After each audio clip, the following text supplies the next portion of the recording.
Just 4 days ago, this secluded town in the middle of nowhere looked like this.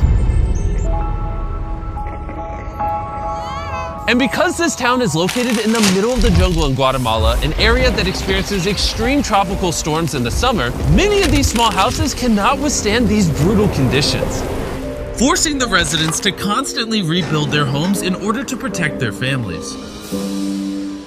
However, Guatemala City, a 4-hour car ride away, is in stark contrast to this with its upmarket infrastructure and work opportunities, a gap we really want to bridge.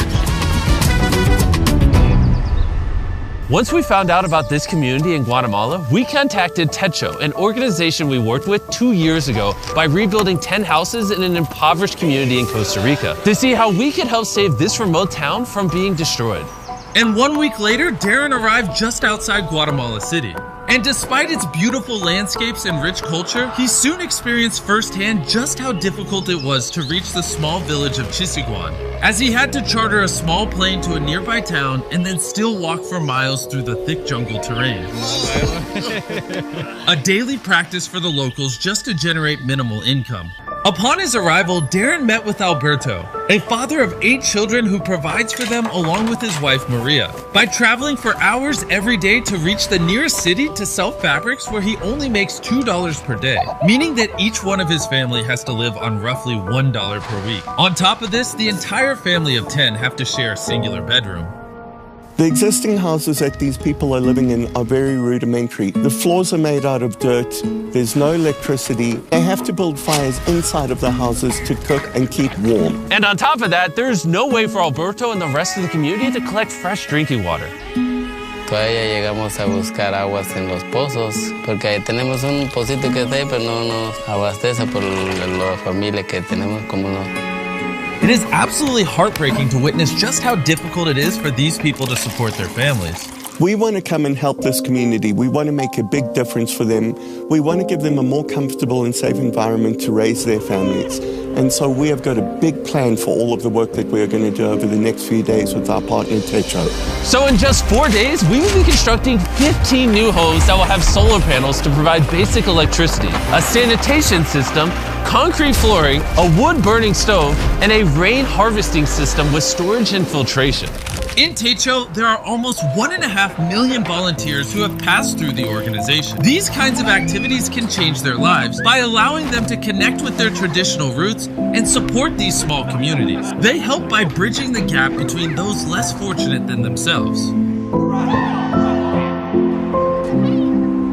Early the next morning, with only 4 days to pull off the enormous feat, over 50 volunteers from Techo had arrived in the village to start the construction. And with the lack of roads in this village, Darren and the volunteers had to carry all of the building equipment to the top of the hill, where the new homes are being built, so the next 48 hours are going to be extremely tough.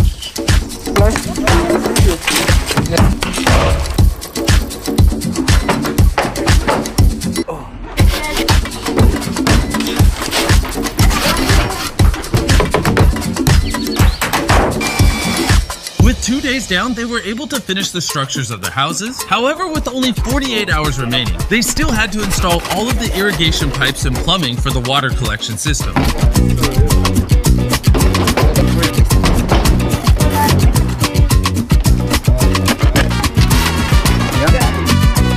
They'll be able to accumulate a lot of water over here so that they've got adequate water available when it doesn't rain. This is a huge upgrade for them. I've never doubted Darren's abilities before, but this one was touch and go. I can't believe it. But they finished just in time before the sun rose to surprise Alberto and all the other families with their new homes, and the children couldn't contain their excitement. Let's cut the ribbon.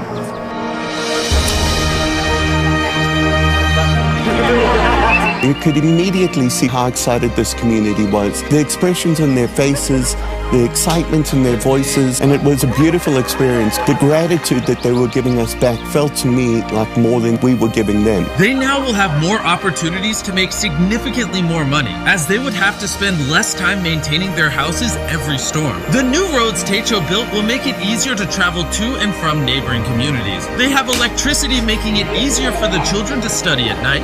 The new stoves make it easier to cook healthy food, and this will allow the community to expand and one day become a fully functional town with similar opportunities to those that live closer to the city. So Alberto and his family will never have to hike those treacherous paths again. Estamos felices con todo. Mi esposa, mis patojos grandes ya están felices. Me sentí muy contento.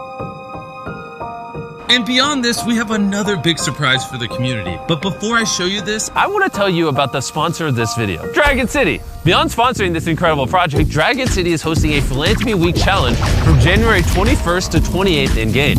Players can earn points for Techo by breeding an electric parent and a flame parent dragon. And for every 50,000 points earned globally, Dragon City will donate $100 to Techo.us to help build shelters in Latin America with a total donation goal of $20,000. Also, there's a custom Mr. Beast Runner Island starting on January 24th where you can obtain all of the Mr. Beast dragons through in-game offers. But if you don't like my dragons, there's obviously thousands of more you can choose from. So don't worry, I won't get offended as long as you subscribe. Download Dragon City by clicking the link in the description or scanning this QR code right here to get a special starter pack with 15,000 food, 30,000 gold, 10 gems, and join the Beast Philanthropy Week as the Dragon Master. On top of the 15 houses we've built, we are also building a community center, which will serve as additional classrooms for the school, which currently only has 2 classrooms. The woman will also use it for training and workshops to learn new skills and to try and find other ways to get a job. The people in this village have opened up their homes, they've opened up their hearts, and they've opened up their communities to us, and we have felt that in this community. Your support on these videos mean the world to me. I hope you guys enjoyed. As always, your eyeballs watching these videos help us help people, but your finger can as well by hitting that subscribe button. So tap it right now and then let us know down below, and get mad at anyone down below that doesn't subscribe. Get mad in a nice way because we support positivity, but mad in enough of a way where they subscribe. Bye.